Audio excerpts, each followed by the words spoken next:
A sala está cheia. São 35. Então, você já pegou turmas maiores?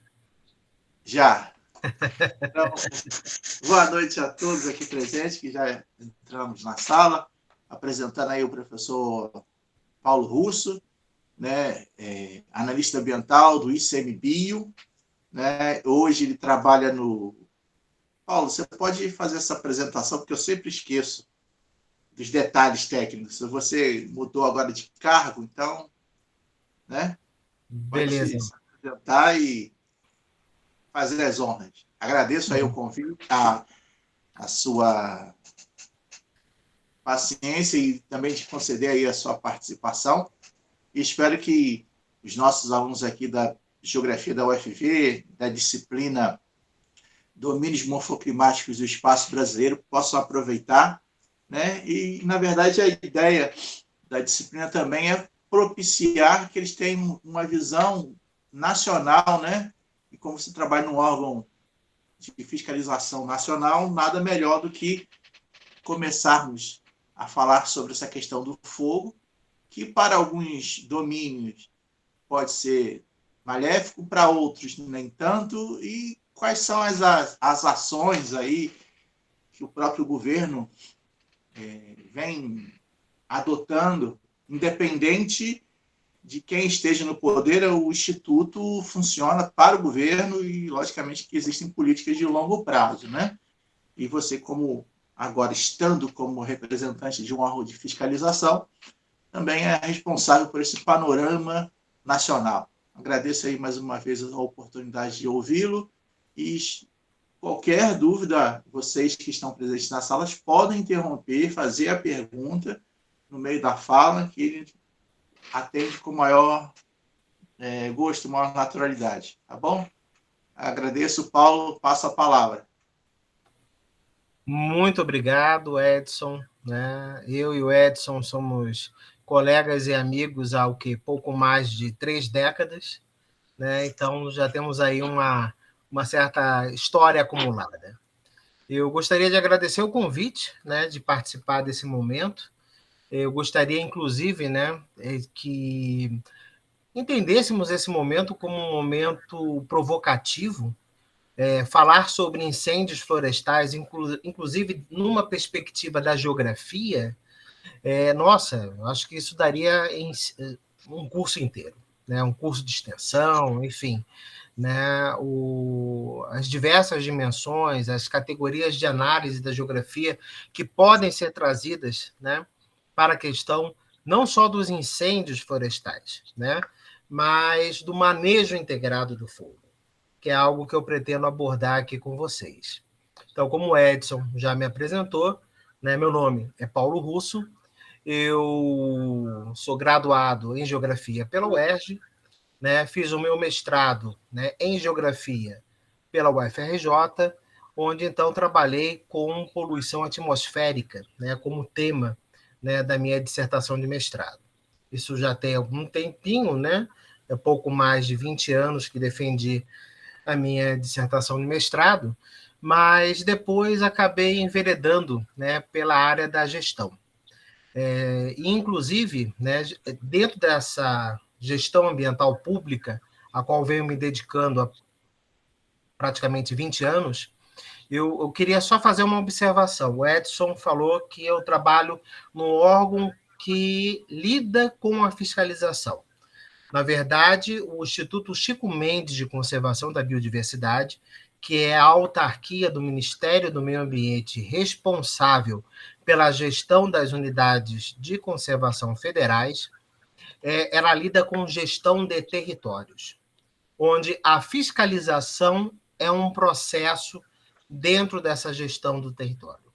Então, a participação social ela é necessária para a gestão desse território, o manejo de espécies é estratégico para a gestão desses territórios, a leitura do território na sua multiculturalidade é fundamental, é estratégica para uma estratégia enquanto uma estratégia de pertencimento, né, os chamados valores culturais da natureza, nos ajudam muito nesse pertencimento do que significa aquela natureza, né, para nós. Né? Eu, né, já tenho uma certa juventude acumulada, então sou do primeiro concurso do IBAMA, né, onde um grupo, né, de lá para cá de geógrafos vem crescendo, não só dentro do IBAMA, mas também dentro do Instituto Chico Mendes, né, dentro do ICMBio. Em 2007, né, eu migrei do IBAMA para o ICMBio e em diversos momentos, em diversas oportunidades, trabalhei com essa agenda do fogo. Inclusive, eu peguei uma mudança de paradigmas com relação à própria agenda do fogo. Né, nos primórdios, né, da minha carreira enquanto servidor público federal, eu trabalhei numa perspectiva de fogo zero.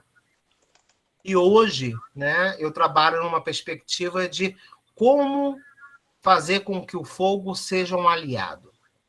Né? Existe até uma máxima entre nós que trabalhamos com essa área de manejo integrado do fogo, dizendo que, onde nós costumamos dizer, né, o fogo ele é um péssimo patrão, mas ele é um excelente empregado.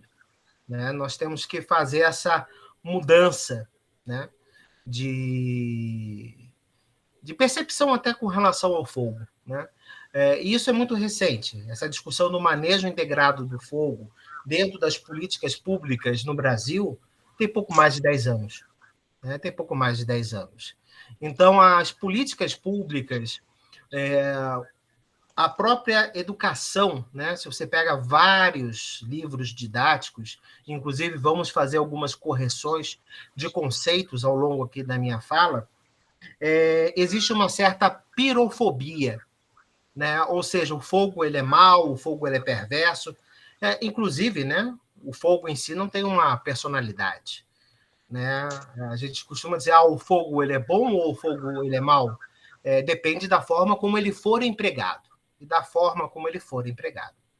Né? Como o professor Edson colocou, né, diversas paisagens dependem do fogo, inclusive, para se constituir. E é isso que nós vamos estar abordando. Eu, atualmente, estou como coordenador de fiscalização do ICMBio. Eu coordeno a fiscalização no Brasil todo, né, no que compete à gestão das unidades de conservação federais. Já fui o coordenador geral de gestão socioambiental do Instituto, onde eu trabalhei exatamente com as políticas públicas voltadas à aproximação com a sociedade, aos canais de diálogo com a sociedade.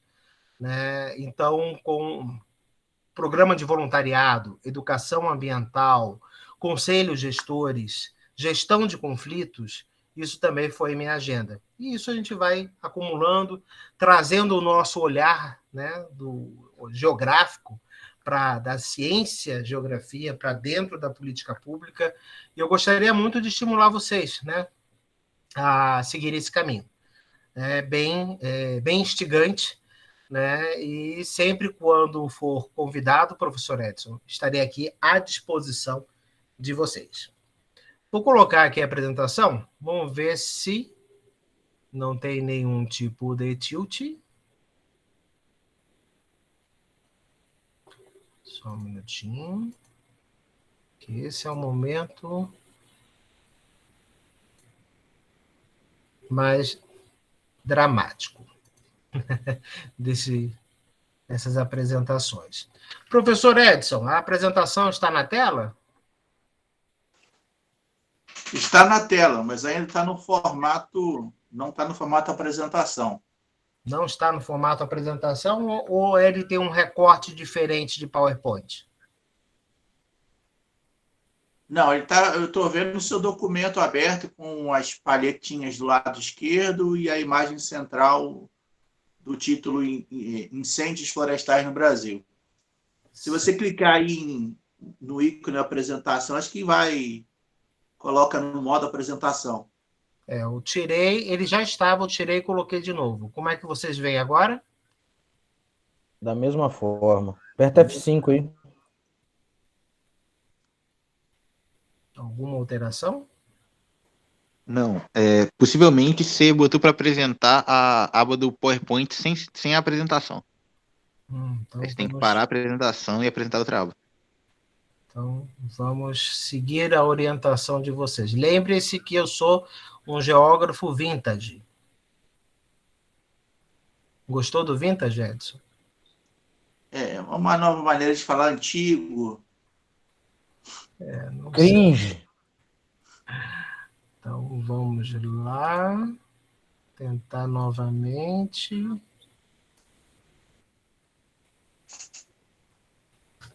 Mas eu não estou...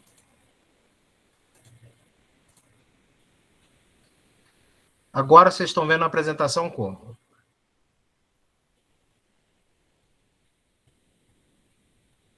Do mesmo jeito que estava antes, Paulo. E agora? E agora? Mantém. Ué, mas eu consigo... Quando você foi lá em apresentação, você colocou uma janela ou tela inteira? Eu coloquei uma janela. É para colocar a tela inteira? É. Tá. Então... Ô, Paulo, Sim. você pode botar só a janela da apresentação também. Mas a tela inteira vai aparecer tudo. A janela da apresentação só aparece a apresentação do PowerPoint. Não, É mas nesse diferente caso é melhor do ele tablet. apresentar a tela inteira, que aí ele vai apresentar o PowerPoint. Mas dá na mesma.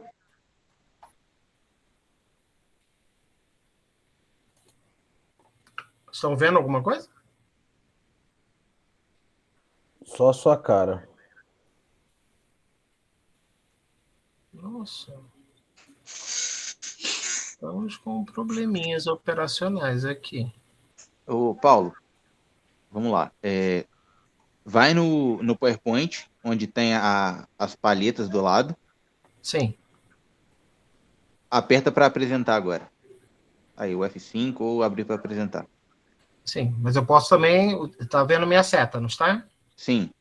Não, Clica então, aí. posso ir aqui. Aí eu Isso. clico... Abrir a apresentação. Ah, agora abriu. Não abriu. Dá um Alt Tab aí e vai na aba do Meet. Só um minutinho.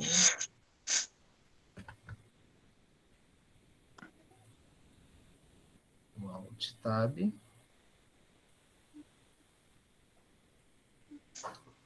E vamos no... Aí você para de apresentar essa janela. Sim. E quando você abrir para apresentar uma janela, vai ter a janela da apresentação sozinha.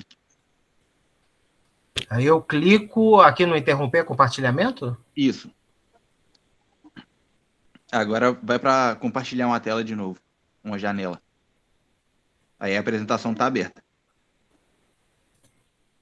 Deve ter uma janelinha só da apresentação. Estão vendo? Eu estou vendo a apresentação. Ainda não. Não. Eu estou vendo a apresentação não no módulo apresentação, inclusive. Não, para nós não tá aparecendo nenhuma tela, só você. Você não compartilhou ainda, não. Então, vamos lá. Voltando. Compartilhar.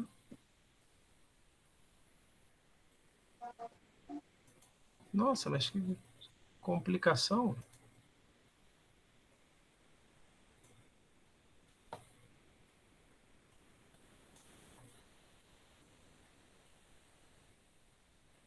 Porque eu consigo abrir, né? Vocês estão vendo agora no módulo, né, sem ser de apresentação. Isso. Aí, quando eu coloco para visualizar a apresentação, vocês não veem, né? Não. Então, boa noite a todas e todos. Boa noite, Paulo. Boa noite. Acontece porque o Meet, quando você aperta para apresentar, o PowerPoint ele cria uma nova tela, como se você tivesse um novo monitor. Então, quando você pede para apresentar para o Meet, você está apresentando o que o PowerPoint, o modelo de criação do PowerPoint. Você tem que escolher a apresentação, é como se você estivesse apresentando em outro monitor. Imagina que você tivesse 2 monitores, entendeu? Uhum. Quando você clica em apresentação ou aperta F5 dentro do PowerPoint, O PowerPoint, ele cria um outro monitor, um monitor virtual. E é isso que você tem que apresentar para a gente. E não o PowerPoint. Não escolher a janela PowerPoint. E sim a janela apresentação do PowerPoint. Tá, Não sei se eu me fiz entender. Sim, fez sim. Vamos lá. Entrando no PowerPoint. Aí vamos no apresentação de slides, né? Só que aí, agora, desse jeito que tá. Para você tá aparecendo a tela inteira, né? Não, ainda não. Tá, mas ainda não vai dar. Se você apertar F5, você tá o seu teclado é um teclado de notebook ou um teclado normal? Um notebook. Notebook mesmo. Então, provavelmente, você vai ter que apertar FN e F5, correto? Para ser F5 de fato. O F5 tá coloridinho, azul, sei lá, alguma coisa assim? E agora? Eu apertei o F5 e ele abriu Não deu. a apresentação. Tá, agora o que você faz? Aperta ESC. Sim. Vai no Google Chrome aí, ou no seu navegador. Sim. Parar a apresentação. Vou interromper, compartilhamento? Interromper a apresentação. Isso, correto. Ok. E agora você vai clicar para apresentar novamente. Só que dessa vez você não vai escolher PowerPoint.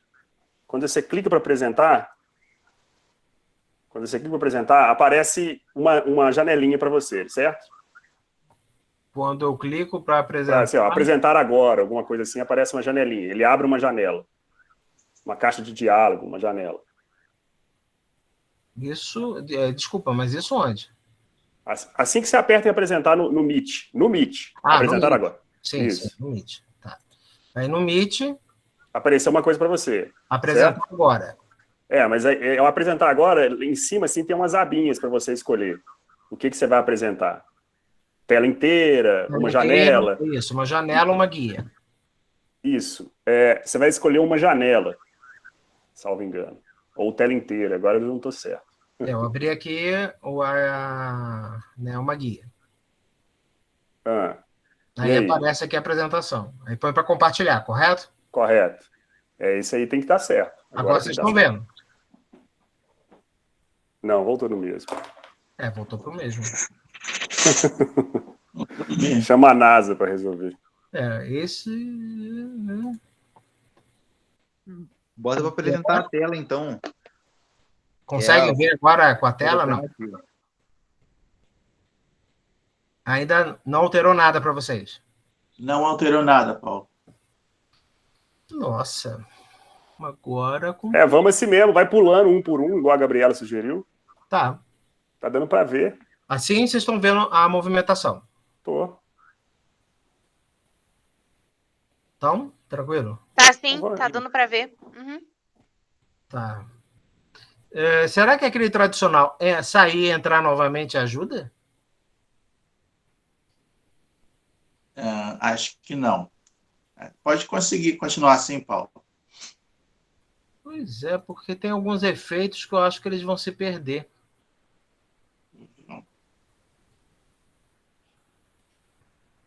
Por enquanto, nada para vocês. Nada.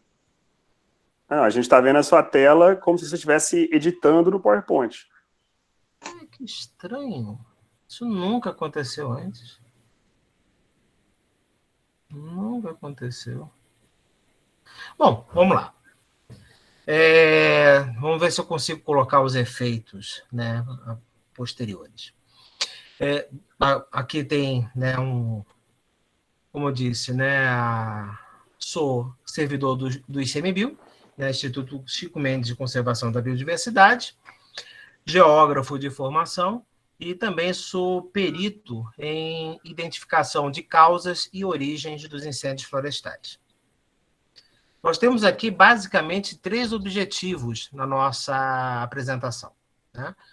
Nós temos aqui, vamos trabalhar alguns conceitos básicos acerca do tema incêndios florestais, contextualizar a ocorrência dos incêndios florestais no mundo e no Brasil, com foco nos domínios morfoclimáticos, uma coisa que o Edson me provocou a fazer, e, de certa forma, nós vamos fazer uma adaptação, né, porque nós não trabalhamos com domínios, né, no ICMBio, trabalhamos com biomas. mas vamos fazer esse diálogo, né, dos biomas para os domínios morfoclimáticos. E discutir o manejo integrado do fogo como estratégia de gestão do território. Primeiro detalhe, né, vamos esclarecer alguns conceitos.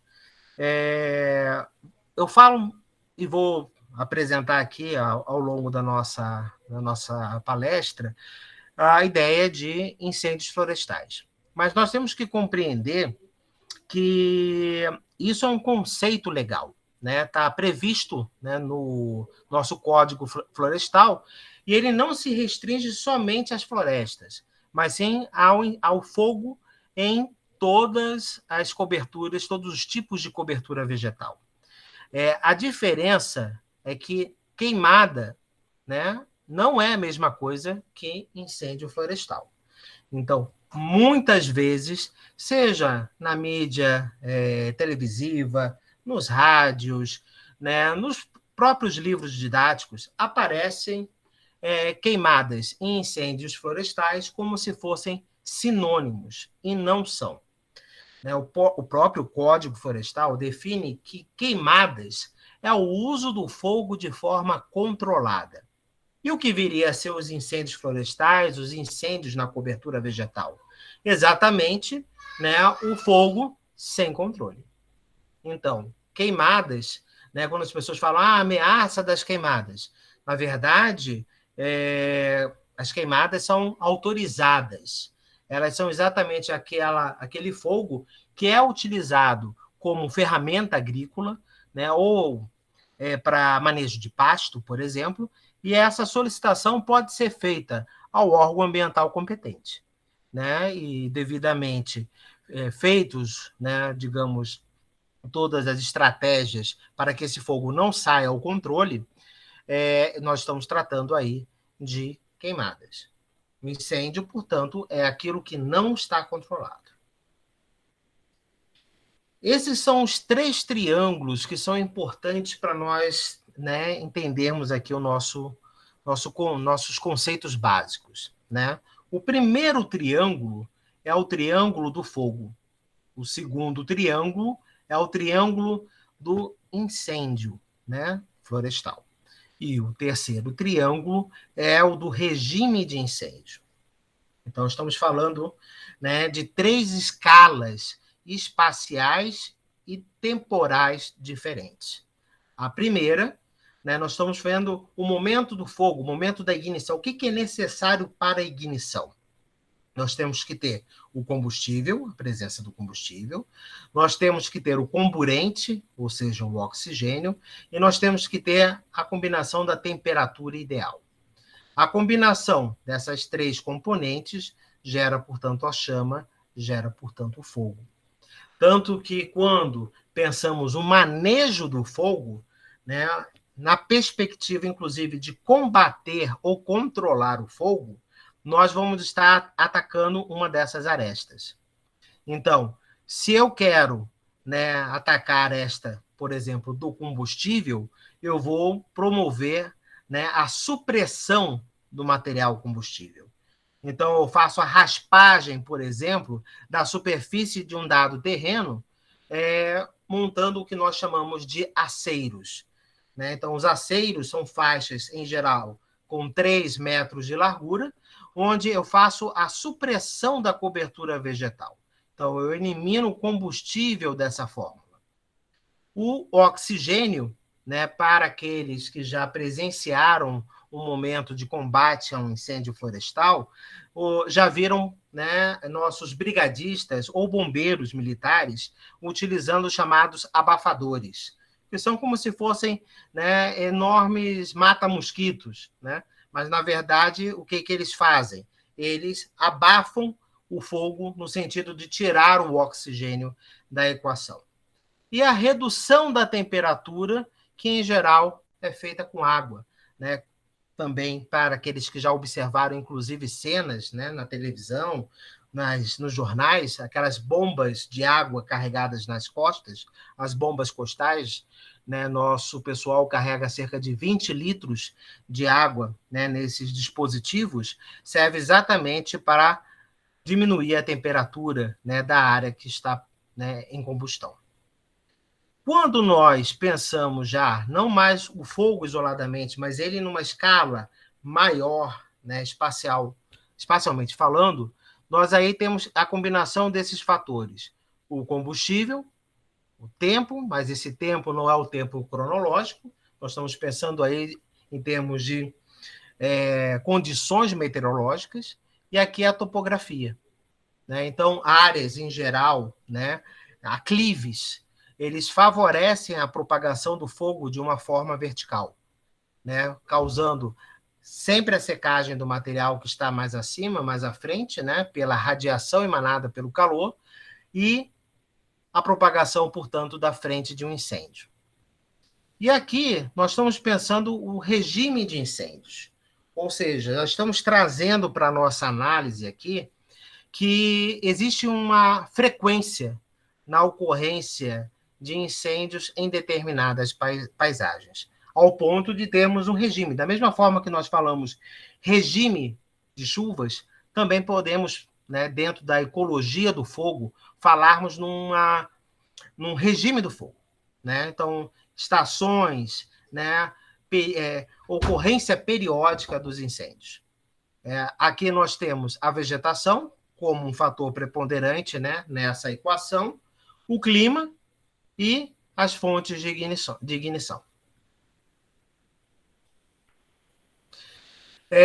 Na sequência, né, nós temos aqui um bloco-diagrama que mostra as partes ou componentes do incêndio. Isso é bem didático para nós, para compreendermos exatamente como se marcam as cicatrizes do fogo na paisagem. Aqui, como vocês estão observando... Paulo. Sim. Só um minuto. Será que tem como se aumentar o zoom para a gente aí, fazendo favor?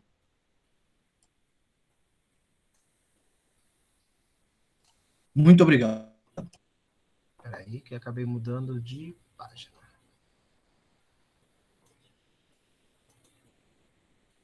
Mais um pouco? Para mim tá ok já. Perfeito. Então, aqui nós temos a origem do fogo, né? Por incrível que pareça, né, e isso é a fala de alguém que já trabalhou com perícia em áreas de incêndio, o ponto onde o fogo se inicia, ele forma um verdadeiro oásis, né? Essa área onde o fogo se inicia é a área onde eu tenho a carbonização, a queima menos efetiva, né? O fogo ele vai ganhando intensidade conforme ele avança, né? Conforme ele começa a ganhar, né, injeções de oxigênio causadas, por exemplo, por causa do vento. Então, para vocês terem uma ideia, é possível identificar, inclusive, um fósforo preservado no ponto de origem, né? É possível identificar uma tocha no ponto de origem. Essa zona de confusão que nós chamamos é exatamente que, como o fogo ainda não tem uma personalidade, como a gente costuma dizer na área de perícia, ou seja, ele não sabe se vai para leste, para oeste, para norte ou para sul, né, porque ele ainda está pegando a influência do vento predominante, então você vai ter indicadores de queima confusos. Você não vai ter indicadores de queima que consigam indicar com precisão, né, de onde o fogo está vindo. É interessante observar, e talvez isso fique até como algo de interesse para vocês, num determinado momento, nós podemos até fazer uma aula sobre indicadores de queima e perícia de incêndios, porque é um tema que traz muito da geografia, né, e traz uma dimensão de compreensão da paisagem fabuloso. O próximo slide, ele mostra, né, de forma também diagramada, né, como se comporta o incêndio. Então, aqui nós temos a cauda, né, que é exatamente o ponto de origem, se encontra mais ou menos onde o cursor está indicando. Para cá, né, o fogo ele está indo de uma forma mais devagar, né, porque ele está indo exatamente contra o vento. E o fato dele ir contra o vento, e aí só trazendo mais uma vez essa discussão sobre os indicadores de queima, vai ser interessante porque na paisagem nós vamos encontrar aquele material mais bem carbonizado, né? Aquela cinza que, na verdade, ela chega a ser esbranquiçada. Né? Por quê? Porque como está indo contra o vento, a flama ela vai ficar mais tempo presente ali na queima do material, fazendo, portanto, uma queima mais efetiva. Né? Se você tem, digamos, um vento com uma grande intensidade, nós aqui vamos ter uma situação, inclusive, que o fogo ele vai lamber a vegetação. Né? Ele não vai gerar essa queima tão bem, vamos dizer, efetiva. Né? Vai gerar assim, manchinhas de áreas não queimadas, porque o vento vai fazer com que o fogo se alastre rapidamente. Aqui nós temos as chamadas colunas de convecção. Né? Não podemos esquecer, inclusive o próximo slide vai trazer isso com mais detalhes, em que, dependendo da magnitude do incêndio, eu posso ter alterações na própria circulação atmosférica local. Observe o quanto isso é interessante. O vento, né? Eu posso ter um vento, uma corrente de vento sendo gerada pelo próprio avanço do incêndio florestal. Então, aqui eu tenho a área da cabeça, né? A área onde o fogo está ali mais ativo, mais vivo.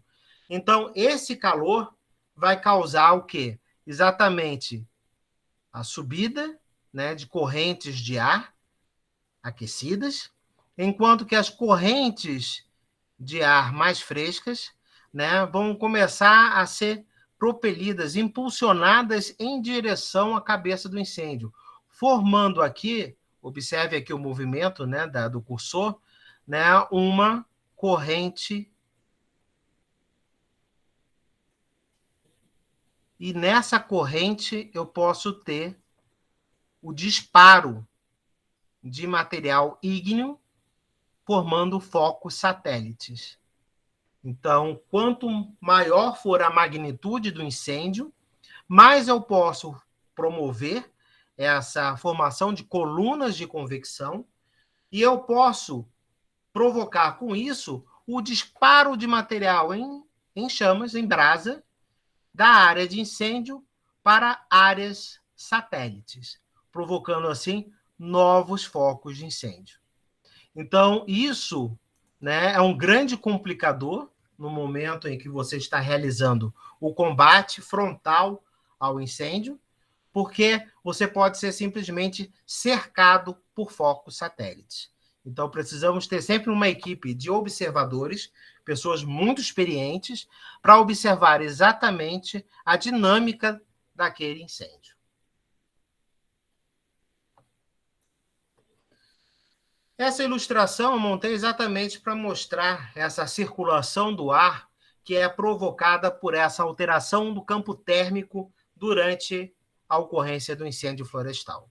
Então, quer dizer, eu altero a temperatura da superfície, consequentemente do ar acima, provocando, portanto, a formação, né, dessas correntes de convecção.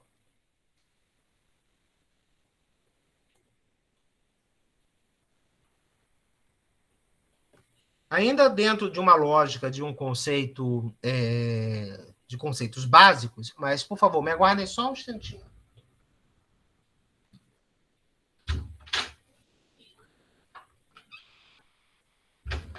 Pessoal, só um minuto.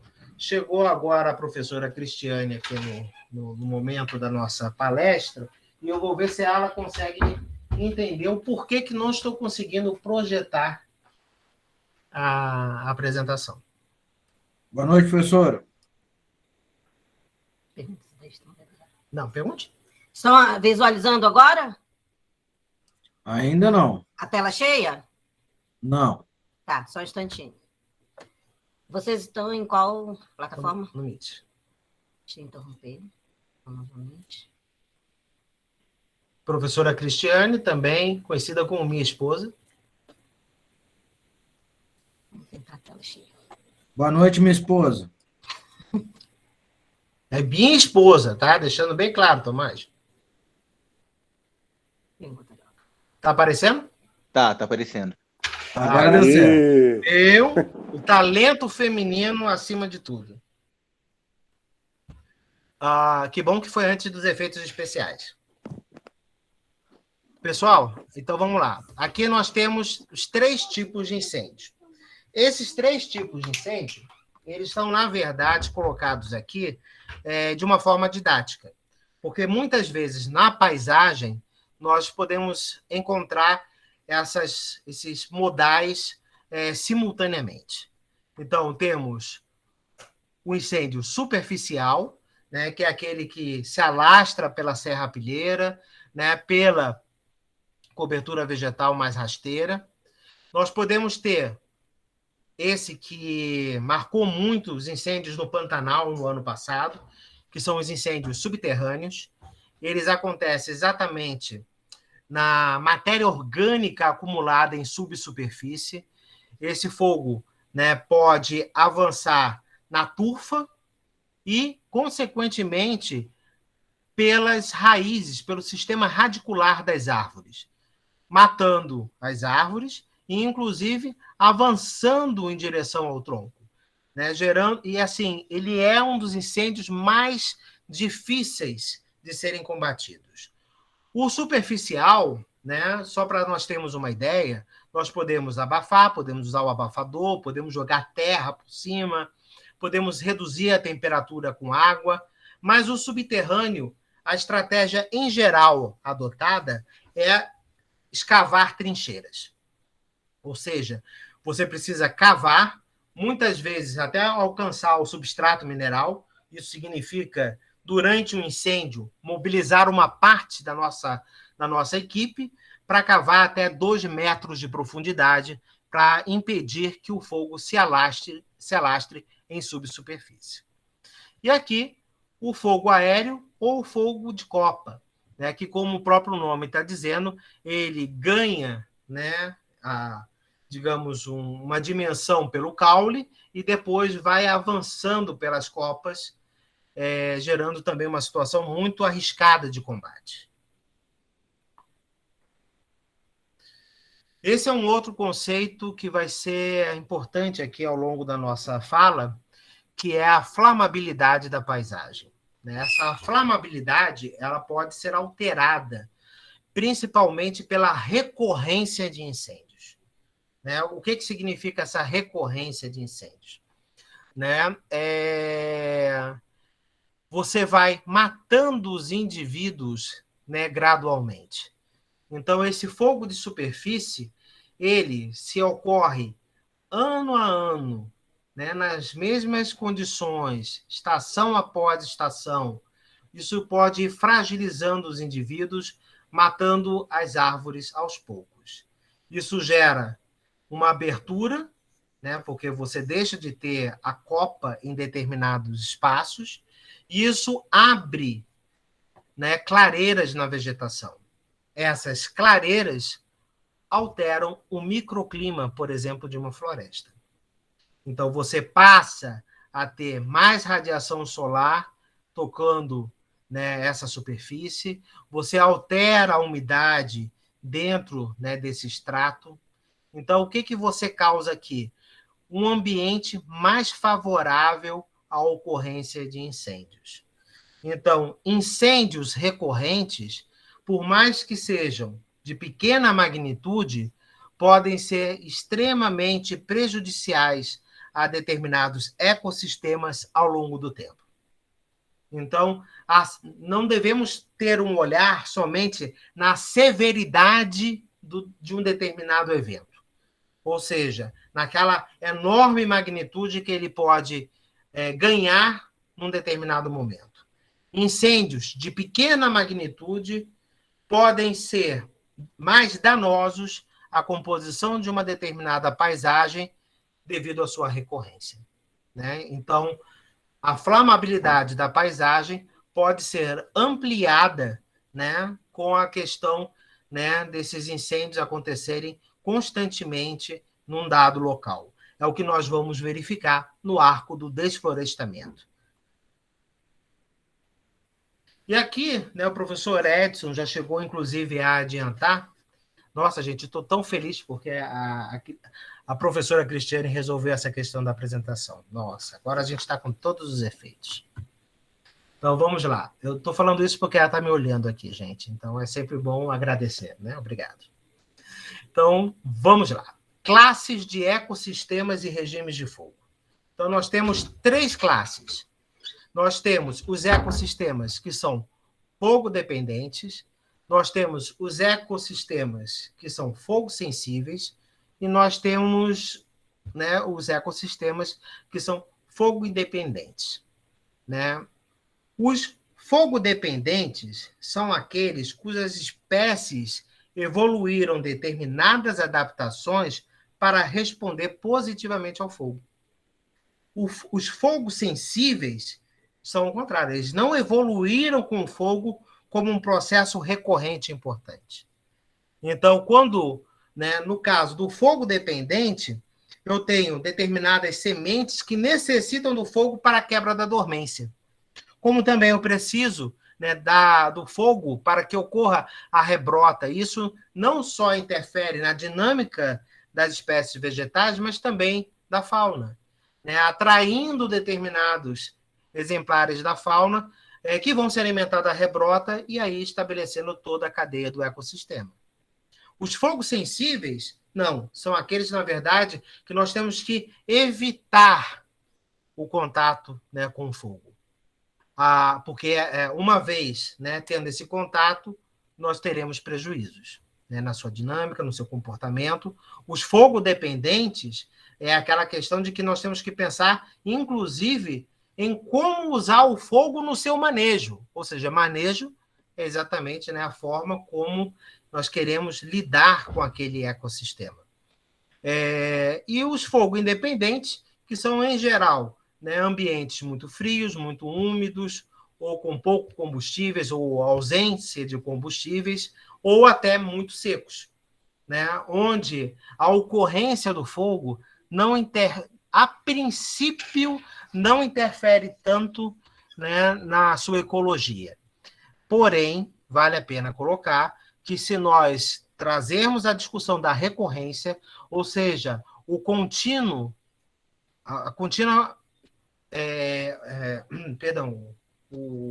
ocorrência do fogo num determinado local, eu posso começar a quebrar, portanto, né, as relações dessa paisagem.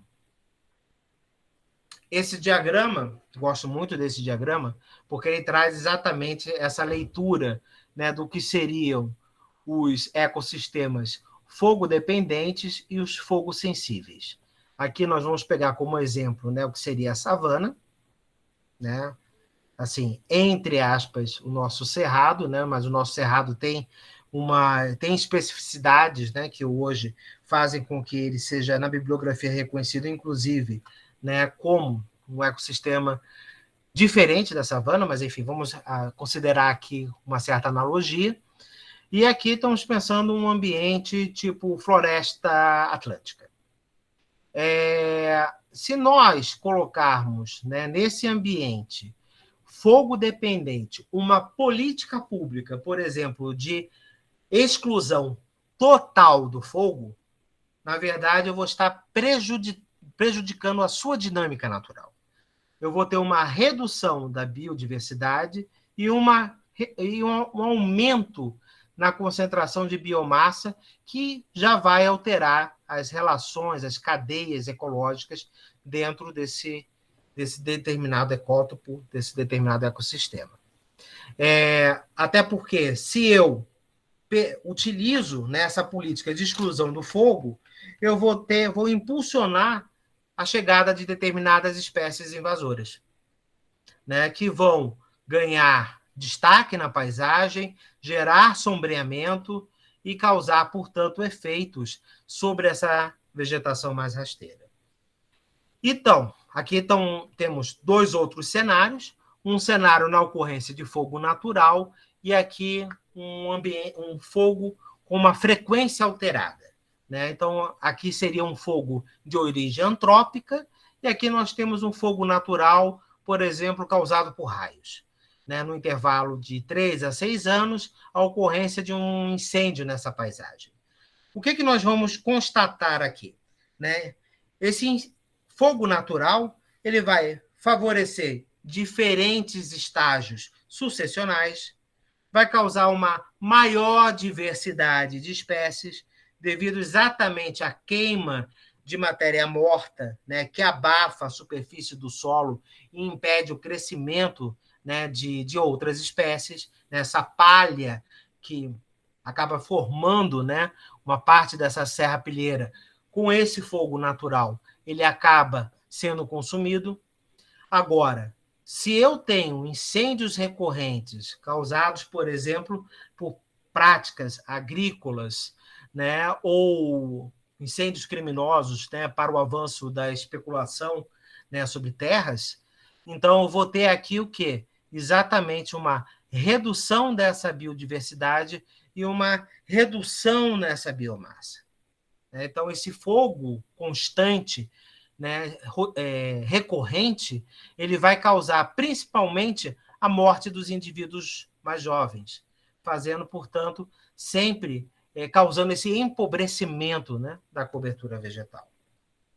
Já quando nós falamos de um ecossistema, né, fogo sensível, então nós estamos vendo aqui que, na ausência do fogo, né, ele desenvolve os seus estratos de forma, né, competente.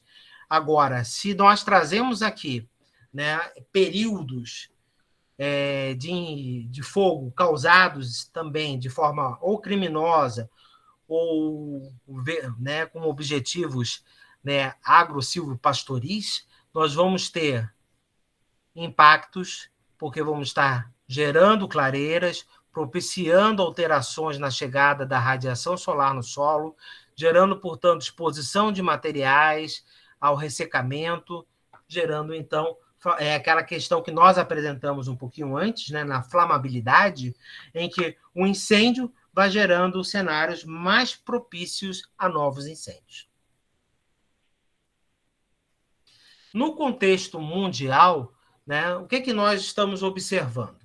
Né, que essa temporada de fogo, essa temporada de incêndios, está se ampliando em todo o planeta. A área afetada por longas temporadas de incêndio também está se ampliando, assim como a média global de dias sem chuva. Então, nós podemos já fazer pelo menos, né, uma primeira reflexão, podemos dizer assim, de que a alteração, as mudanças climáticas estão causando alterações nas estações de incêndios, nas temporadas de incêndios, né? E não podemos esquecer que, assim, o que antes nós tínhamos como regimes naturais, com o avanço, né, das ações antrópicas na paisagem, eu vou ter cada vez mais esses regimes alterados, perturbados, caminhando, portanto, para uma situação em que os ecossistemas vão ter a sua resiliência afetada.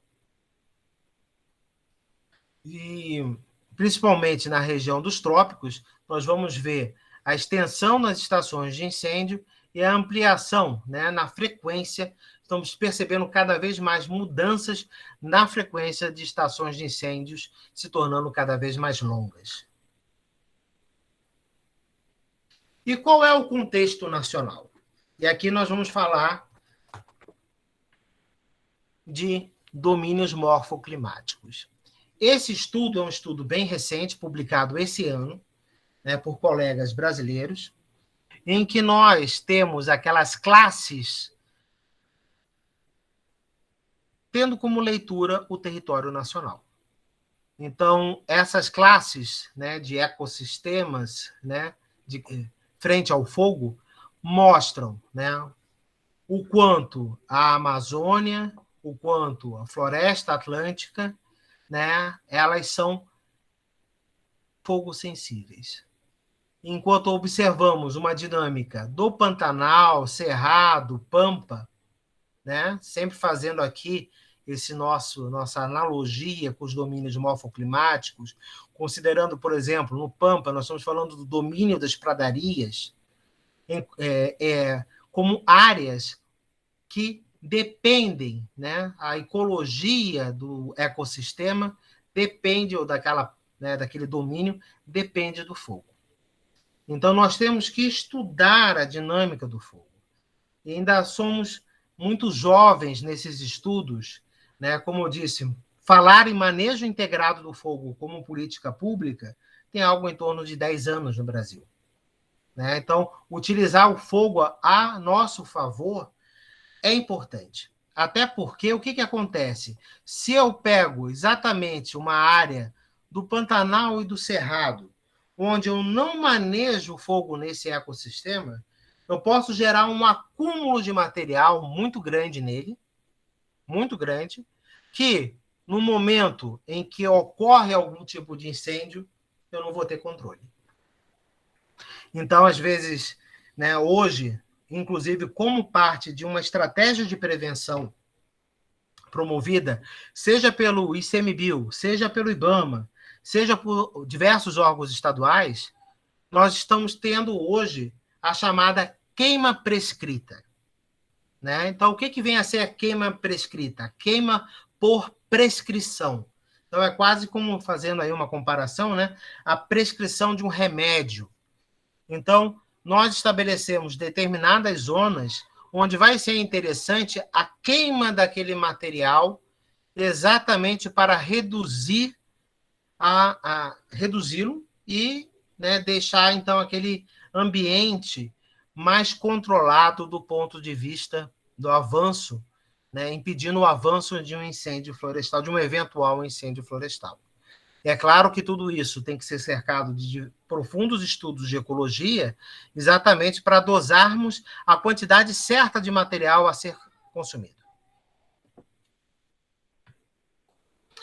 Esse mapa mostra os períodos críticos de ocorrência de fogo no Brasil. Esses períodos críticos consideram esse regime de fogo, esse regime natural de determinados incêndios, mas algumas regiões, devido ao fato, né, de serem fronteiras para o avanço da agropecuária, do espaço agrário brasileiro, acabam tendo essa potencializado, né, esse momento mais crítico. Se vocês repararem, né, nas datas, vocês vão entender que a prontidão de nós que estamos, né, preparados para o combate, se necessário, né, do fogo, praticamente temos que ficar atentos o ano inteiro. Né? Porque enquanto uma parte do Brasil não queima, a outra queima e vice-versa. Né? Então, é uma situação, né, enfim, Brasil plural, diverso, né, dentro de uma composição climática também diversa. E aqui eu queria trazer aquela discussão, né, sobre a flamabilidade e o arco do desflorestamento. Então, nós vamos reparar que esse arco do desflorestamento, ele vai sempre, né, o fogo vai estar sempre fragilizando essa borda, né, desconfigurando as propriedades ecológicas da floresta, favorecendo, portanto, o avanço de novos incêndios. De forma muito difícil, vocês vão encontrar incêndios nesses pontos por onde eu estou passando o cursor. Inclusive, alguns desses pontos, né, porque aqui nós estamos vendo nessa análise de satélite a detecção de focos de calor. Nem sempre um foco de calor é um incêndio florestal. Né? Eu posso ter um foco de calor identificado por um satélite e esse foco de calor ser uma queimada, ou seja, ser o fogo autorizado devidamente por um órgão competente. Ou pode ser simplesmente uma área de afloramento rochoso, né, cujo aquecimento da superfície da rocha pode gerar esse efeito e ser detectado esse calor, portanto, pelo satélite. Mas, como eu estava dizendo, se nós até costumamos dizer que uma floresta intacta, ela age como se fosse um aceiro natural. Né? Lembrando, o aceiro é exatamente aquela barreira para o avanço do fogo. Né? Eu posso ter o aceiro provocado pela supressão de material combustível. Aqui, esse aceiro ele é marcado exatamente pelas condições microclimáticas do interior da floresta. Então, tem um ambiente mais úmido, um ambiente que vai o quê? Embarrear, né? O fogo chega ali e morre. Agora, nessas áreas onde eu já começo a desconstituir as copas, propiciando né, a incidência maior de raios solares no solo ou na serrapilheira, eu aqui começo a alterar as condições microclimáticas, e o que antes eu tinha a floresta como uma vantagem, agora eu tenho como um prejuízo, sendo prejudicada. Esse foi um cenário dramático que nós vivenciamos no ano passado, né? No ano de 2020. Nós tivemos 22% do bioma consumido pelo fogo, né? Então, isso mostra, nos trouxe muito a reflexão esse ano sobre como nos preparar para que isso, né, não ocorra novamente nessa intensidade. E uma das estratégias que nós temos adotado tem sido o manejo de material combustível.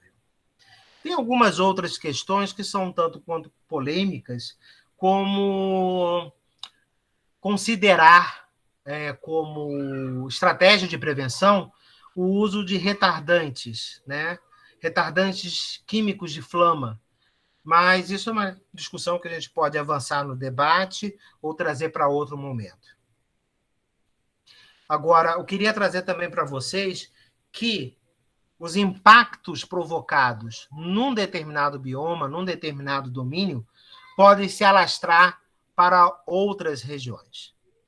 Então, nós tivemos, no dia 14 de setembro de 2020, o estado de São Paulo, por exemplo, sendo afetado pela fumaça, né? A fumaça dos incêndios que estavam acontecendo no Pantanal.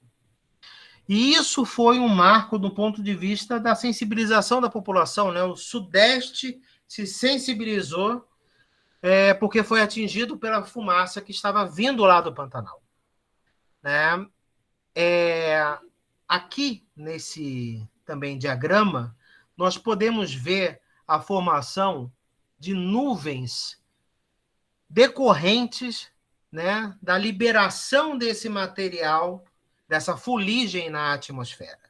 Então, como nós vimos, as correntes de convecção impulsionam esse material, essa fuligem para a atmosfera. Essa atmosfera é carreada pelas, né, correntes de vento, né? E, em determinado momento, eu posso ter, inclusive, essa fuligem, né, esse material particulado, formando partículas higroscópicas na atmosfera. Então, esse material particulado começa a agregar umidade e pode causar precipitação, pode causar chuva. Chuva, inclusive, com alto teor de acidez. Essas nuvens, né, formadas por esse processo, né, dos incêndios florestais, elas recebem até um nome, né, são chamados pirocúmulos.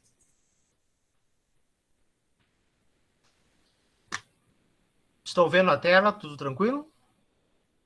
Sim.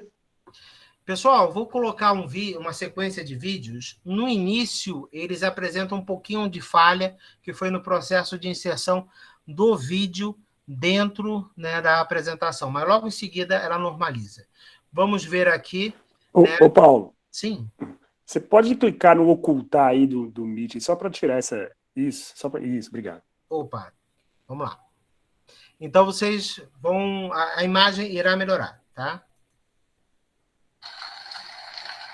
Observa a pressão do fogo e a hora. Isso é a hora que tem praticamente a área úmida, tá? Entendeu? Valeu. Vou amassar aqui.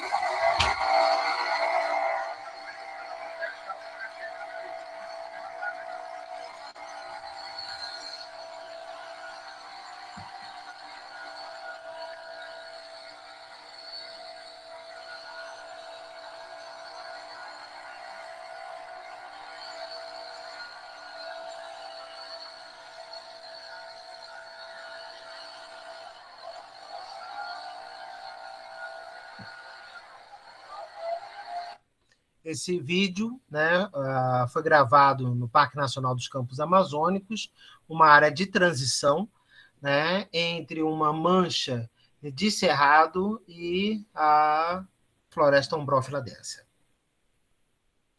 A próxima sequência, né, próximo vídeo, foi já do nosso combate aos incêndios no Pantanal, né, no ano passado.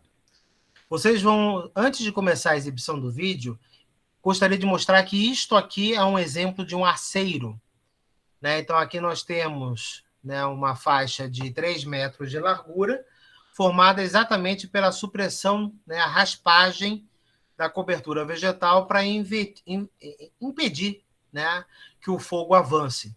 Então, ele chega num determinado ponto e ali para. No entanto, nosso grande adversário no ano passado, no Pantanal, foi o fogo subterrâneo, como vamos ver nesse e no próximo vídeo.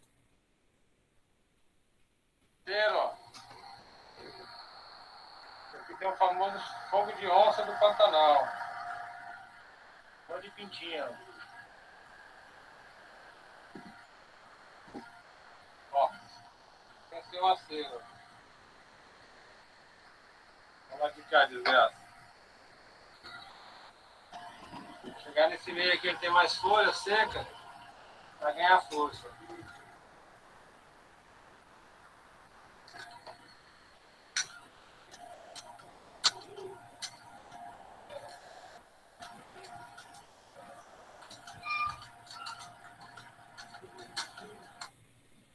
Bom, então, como vocês podem observar, né, o fogo está acontecendo, né, na turfa, a matéria orgânica em subsuperfície, e o que nós estamos vendo é o calor sendo liberado. Muitas vezes dura semanas esse fogo em subsuperfície.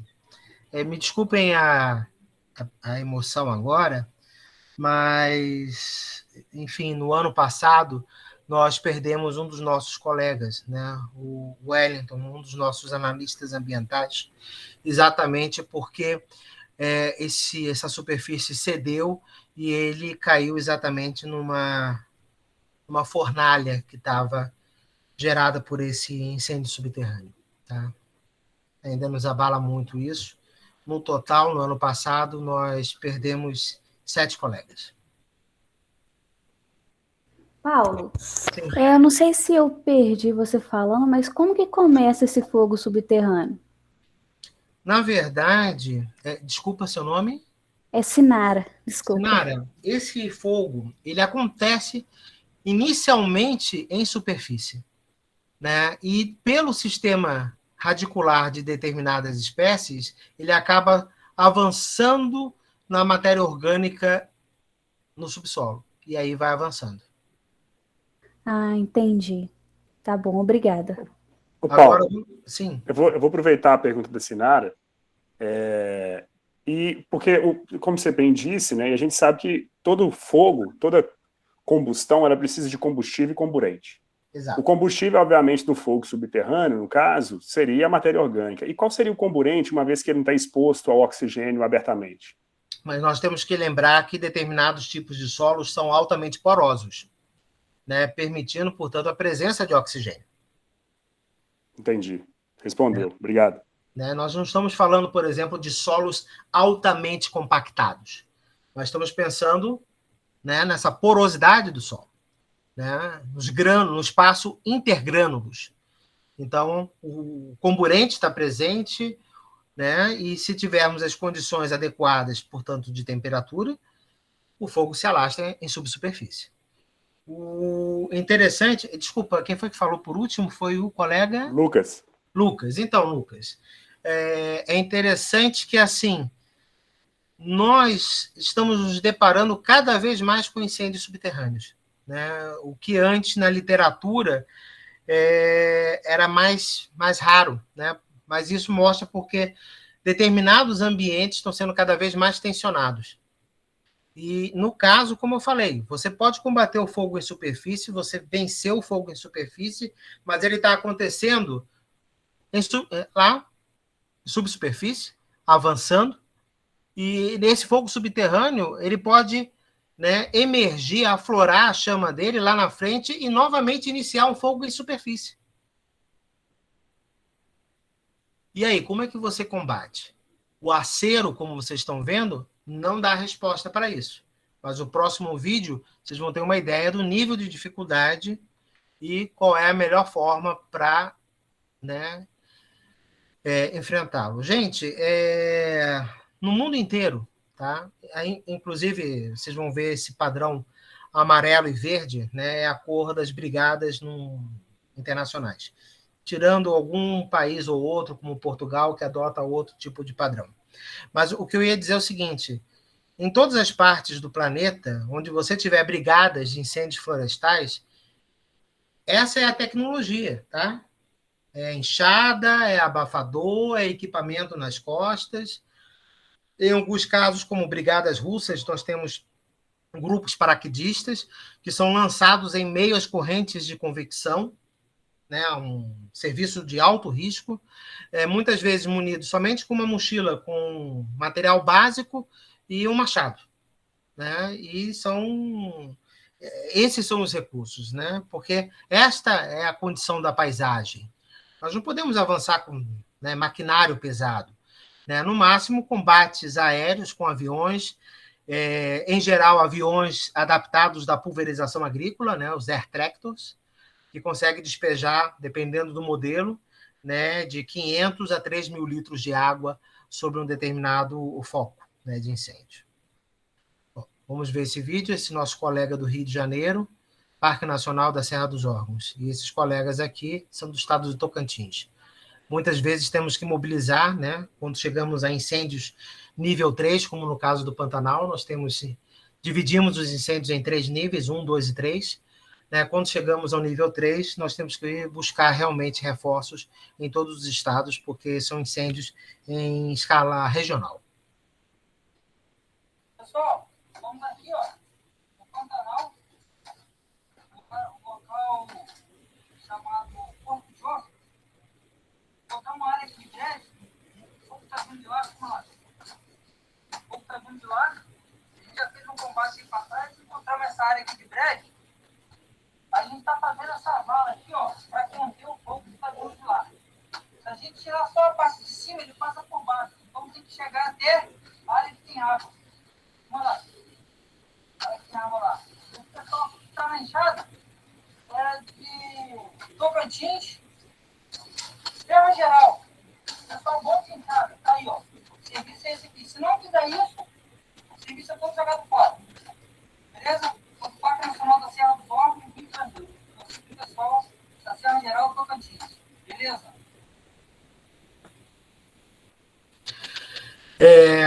Como eu disse, né, temos também situações de paisagens de fogo independente, né, fogo independente, como a questão da Caatinga. Essa é uma imagem da Caatinga, mas a recorrência dos incêndios pode ajudar nas alterações, né, edáficas, né, na cobertura vegetal, e dependendo da escala, associado a outros impactos, também causar alterações topo ou mesoclimáticas, acelerando, então, a desertificação de determinadas áreas. Então, imaginem, observem, né, que muitas vezes a natureza, né, se apresenta como um adversário no avanço, né, dentro da paisagem. Vocês viram isso nas imagens que eu mostrei do Pantanal, lá nos campos amazônicos, e aqui, né, na Caatinga.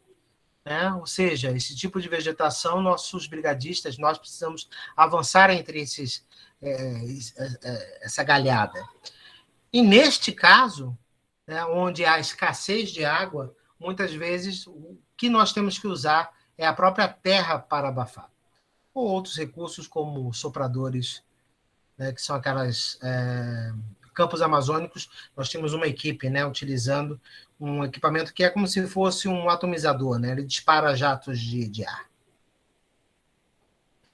E aqui, já concluindo a nossa apresentação, o manejo integrado do fogo e a gestão do território. Então, aqui nós estamos vendo um colega, né, carregando um instrumento chamado pinga-fogo, que é um cilindro, né, como se fosse um pequeno lança-chamas, ateando fogo, portanto, na vegetação, mas dentro de uma estratégia conservacionista. Ou seja, a ideia aí é utilizar o fogo a favor da dinâmica do próprio ecossistema. Isso, como eu disse, foi uma grande mudança de paradigmas, né? Nós saímos desse triângulo do manejo do fogo, onde nós tínhamos principalmente as componentes de prevenção, supressão e uso de tecnologias e ferramentas na perspectiva de exclusão do fogo, para algo que vai considerar o fogo na ecologia, né? O manejo do fogo ainda está presente, né? Esse triângulo ele se torna uma dessas arestas. A prevenção, a supressão e o uso do fogo é uma preocupação dentro dessa política. Nós temos a ecologia do fogo, ou seja, os principais atributos ecológicos do fogo para cada paisagem. E aqui nós também trazemos a cultura do fogo, né? Porque o fogo também tem um simbolismo para diversos grupos sociais. E, curiosamente, durante muitos anos, nós chegamos a criminalizar determinados grupos sociais que sabiam manejar muito bem a paisagem usando fogo. Mas, na ideia da política de fogo zero, eles estavam cometendo um crime ambiental. E, na verdade, eles estavam sendo grandes mestres na arte de manejar aquela paisagem. Bom, agradeço a oportunidade.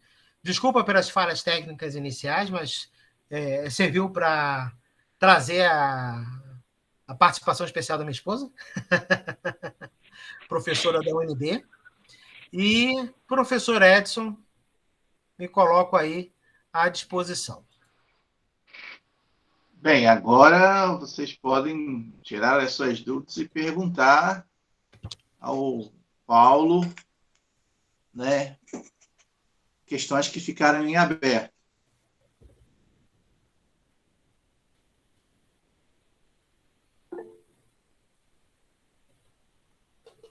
Edson, Maurício, o Maurício levantou a mão, acho que vai perguntar aí. Não, claro.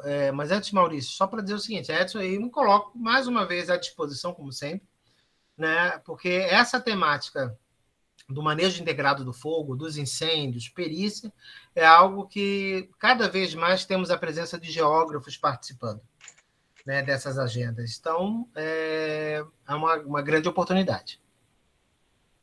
Certo. Maurício, pode perguntar. Boa noite, gente.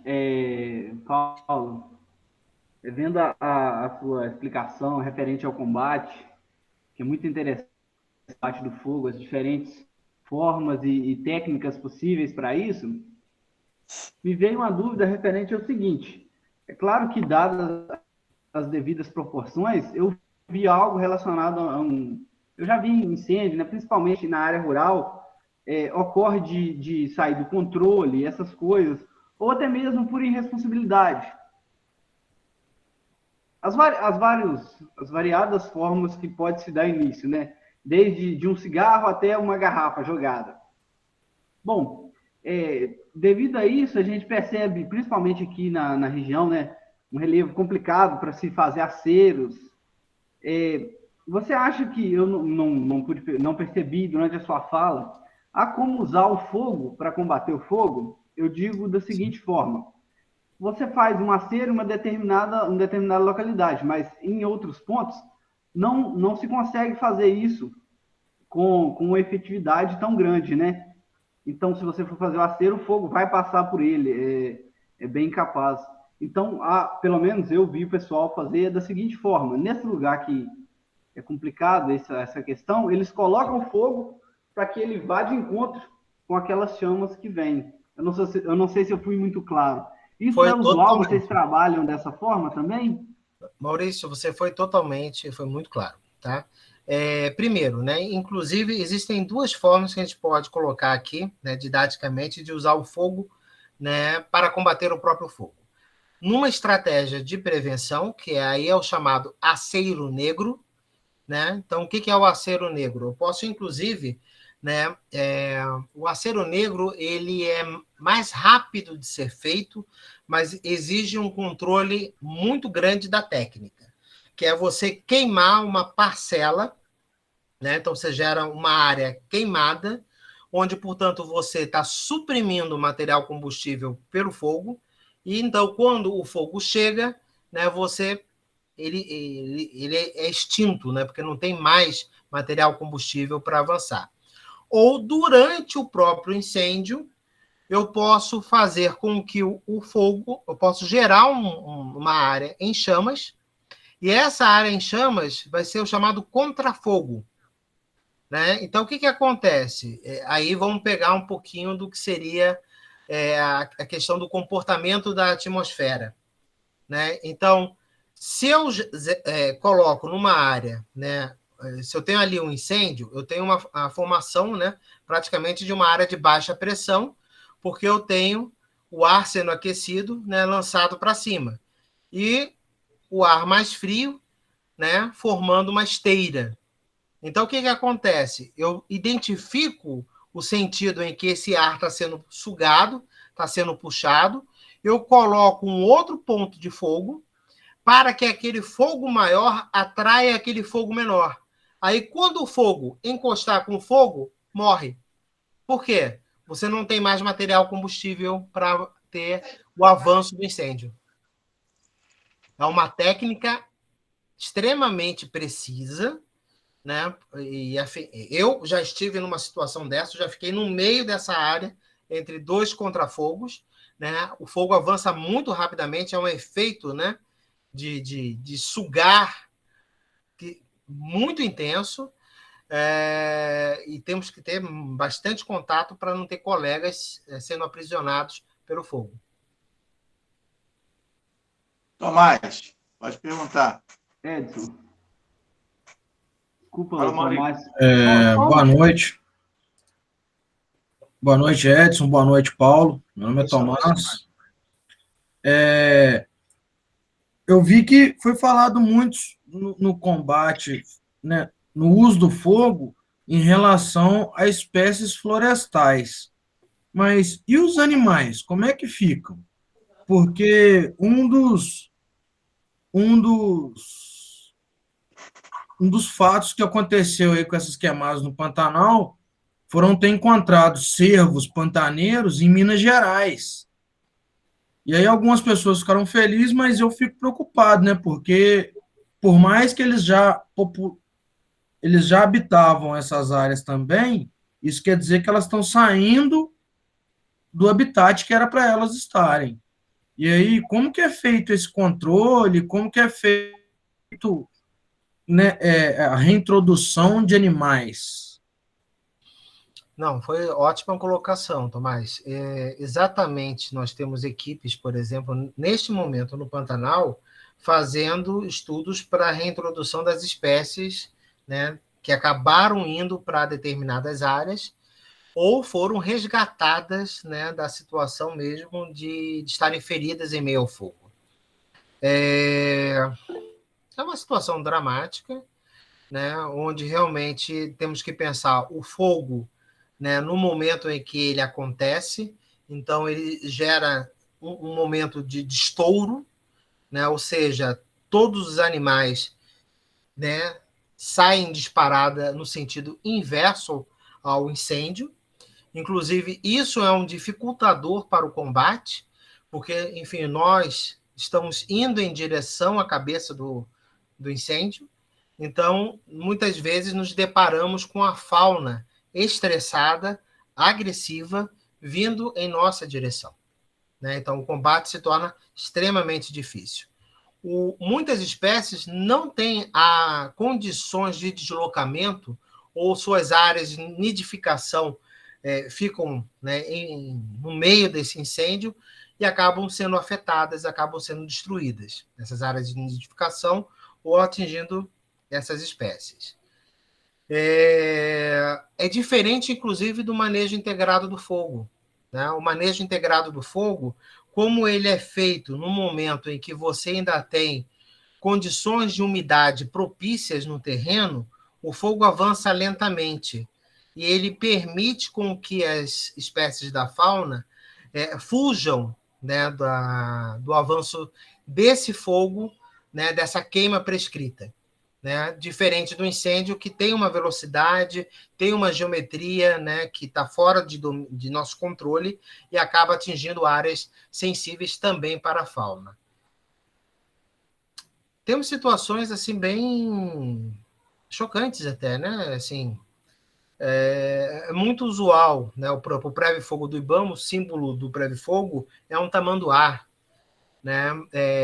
Lógico, é uma espécie que ela é afetada, né, diretamente na ocorrência dos incêndios, mas é um grupo de espécies, né, que acaba, ao ser atingida pelo fogo, sendo responsável pela formação de focos satélites, porque ele fica com o pelo em chamas, corre desesperado de dor e acaba avançando gerando novos pontos, novos focos satélites, né, gerando focos satélites na paisagem.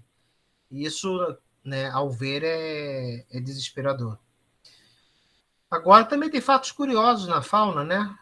Por exemplo, tem um determinado gavião que ele aproveita um incêndio, ele pega um graveto em chamas, isso foi visto no Pantanal, ele joga numa área onde não está tendo incêndio, né, para que as suas presas, né, saiam e ele possa predá-las. Né? Também tem algumas que são oportunistas, né, com relação à ocorrência do fogo na paisagem.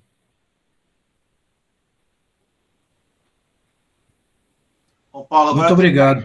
Também que gostaria de fazer uma pergunta. Pode falar, Kainan. Olá, Paulo, boa noite.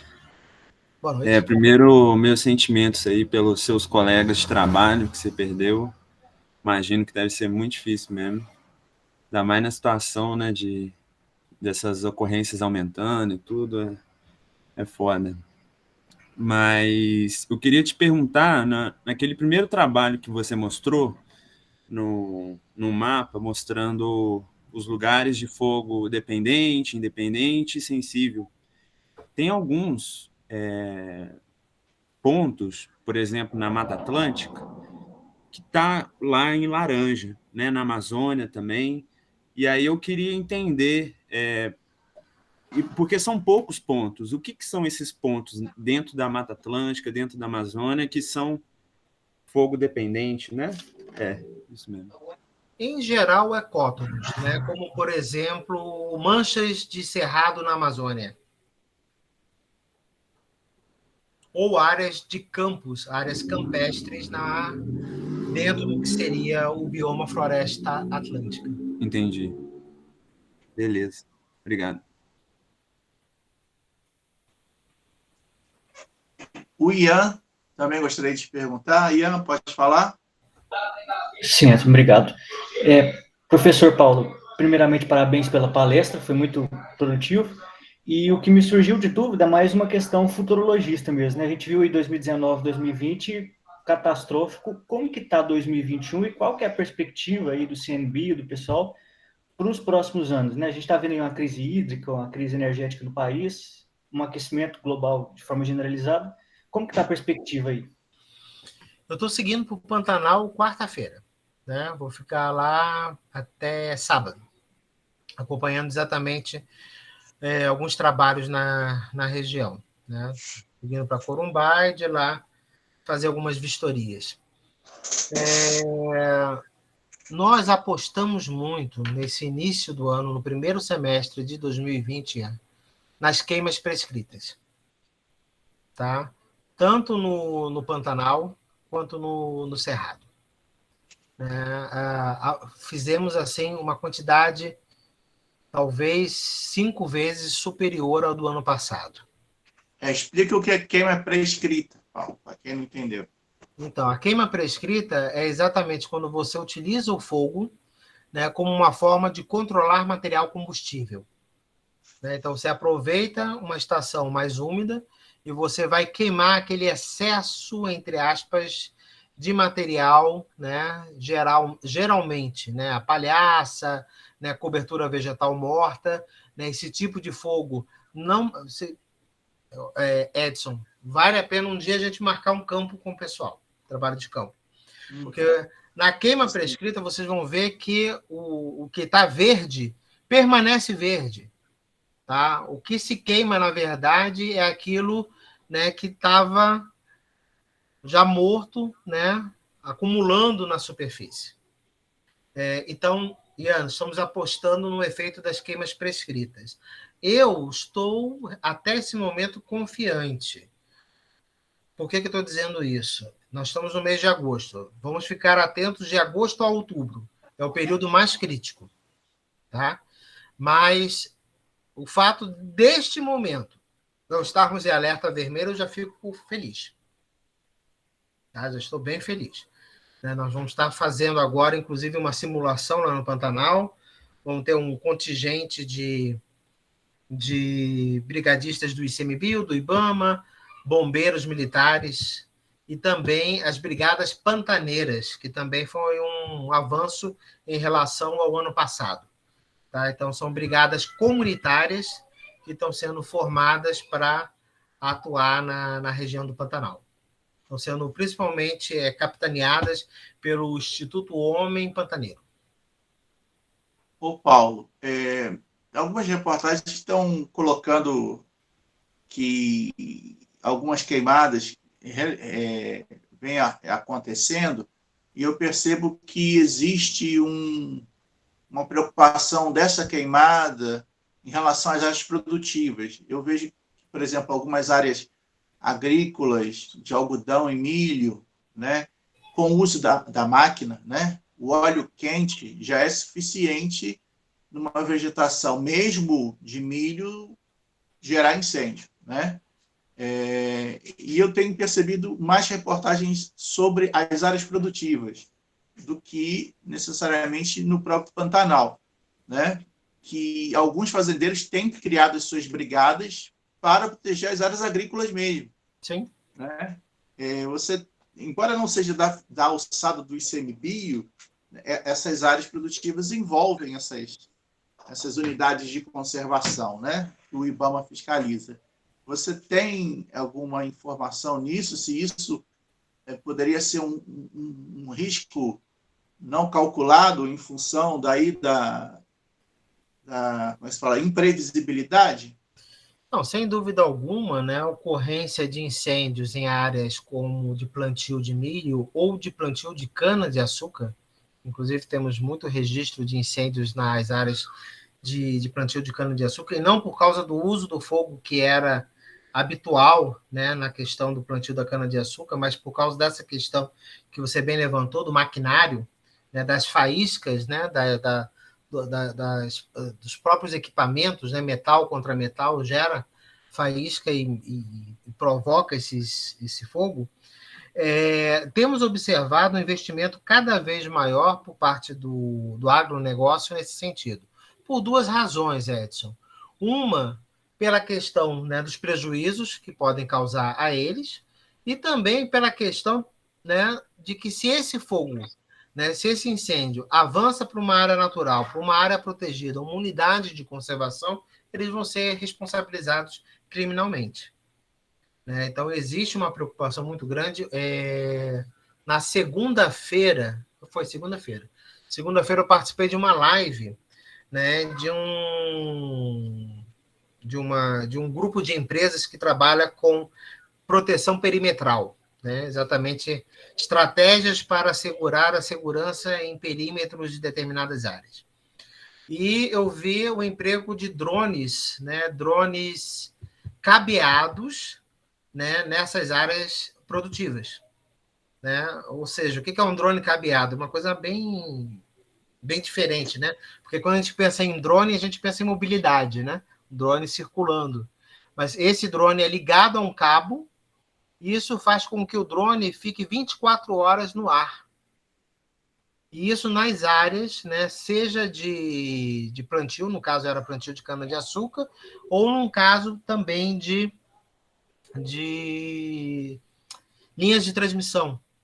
Né? Mas por que o drone estava ali? Né?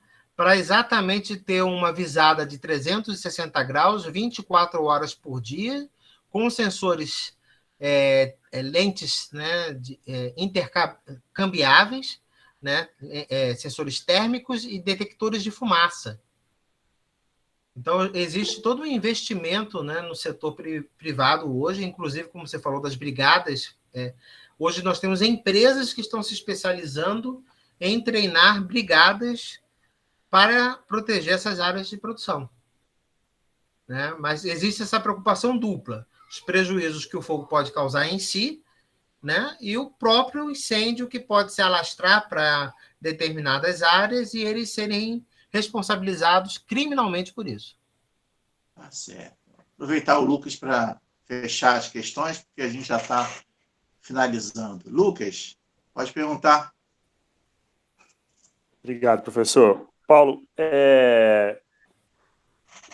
a gente, né, você falou de 2000 e os colegas falaram de 2020, das queimadas e tal, e a gente assiste muitas vezes, a gente vê noticiário de uma constante tentativa do desmonte do ICMBio, né, que é importantíssimo.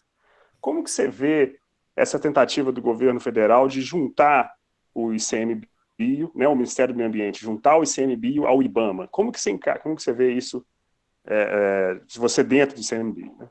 Obrigado.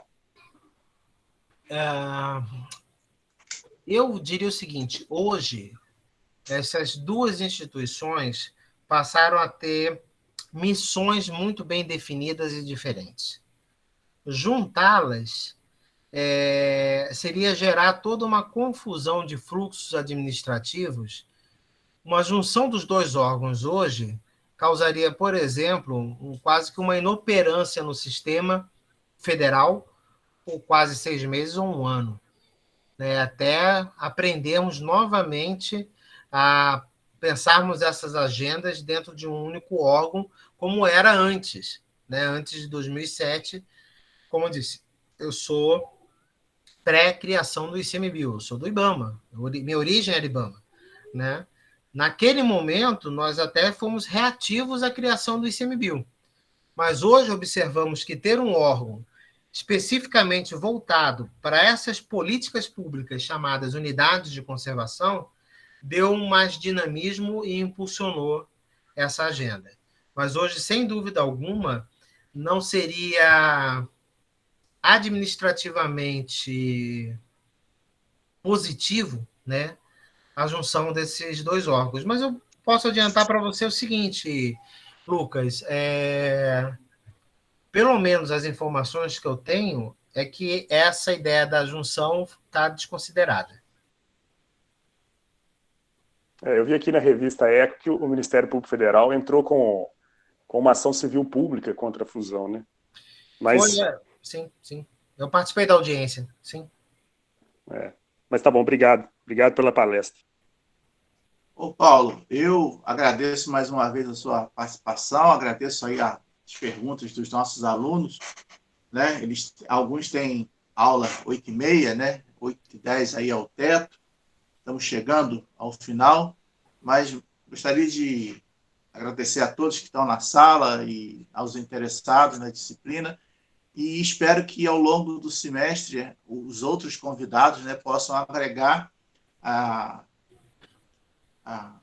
disciplina, que vocês tenham um conhecimento de Brasil, né, com uma disciplina pleiteia apresentar, mas não dentro de um formato enrijecido, de domínios morfoclimáticos, mas aí tentando sempre introduzir um tema, né, dentro da ideia dos domínios ou das unidades de paisagem, pensando sempre o Brasil e a ação desses elementos sobre esse nosso território, que vive épocas de mais ou menos conflitos, né? Agora estamos na época de mais conflitos, embora eles não sejam tão visibilizados assim, mas o Brasil ano passado pegou fogo, esse ano é um outro tipo de fogo e ano que vem, se deixar, vira incêndio.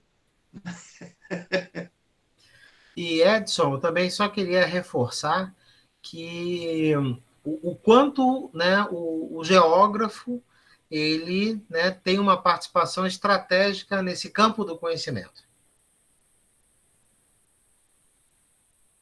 Sim. Então, tá bom. É um conhecimento, assim, a geografia tem que ser vista também para além da ciência acadêmica, né? Você enveredou aí pela utilização do conceito na prática, né?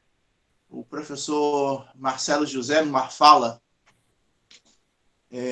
na Ampeg, colocou esses vazios na qual o intelectual da geografia deixou em aberto, e um deles é a área ambiental, no sentido dos conflitos, a questão da utilização da ideia da conservação e do conflito com a habitação, com a produção, né? Existe um grande espaço aí para que seja preenchido por esses novos geógrafos que irão ser formados, licenciados ou bacharéis, né?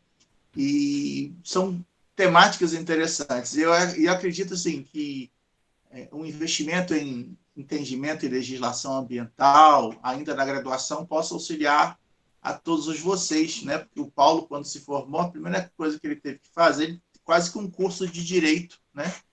Por conta aí da legislação, porque enquanto funcionário, ele tem que saber toda a legislação para poder falar se está certo, se está errado, e orientar também, não só os funcionários, mas promotores públicos, né? Que quando ele trabalhou na Amapá, praticamente ele escrevia as petições e orientava os promotores que também não tinham tanto conhecimento da legislação ambiental. Então, assim, para quem gosta, né, na UFV tem uma disciplina chamada legislação ambiental no direito, né? Mas, de certa maneira, é uma área que carece ainda de profissionais que possam se tornar mais gabaritados. Às vezes, a própria legislação causa problemas e a gente não percebe, né? Então, é necessário até compreendê-las antes que a gente possa entrar aí no trabalho de fato, ou na iniciativa privada, ou na iniciativa, ou no Estado mesmo, né? Que, como alguns aí colocam. Tá? Vamos finalizando, então. Agradeço, Paulo, passo a palavra para que você possa encerrar e a gente agradece mais uma vez. Eu gostaria de, na verdade, agradecer mais uma vez o convite, professor Edson, e agradecer também as palavras que estão sendo colocadas aí, né, palavras muito gentis, tá? Gratidão aí pelo acolhimento também que tive. Tá certo, então. Muito obrigado aí, então, a todos. Vamos encerrando a nossa participação hoje, e semana que vem a gente vai ter a fala do Ivan Mauro, de tarde, sobre os areais no Brasil. Certo? Até a próxima aí. Até. Boa noite a todos. Até mais. Boa noite. Boa noite. Boa noite, pessoal.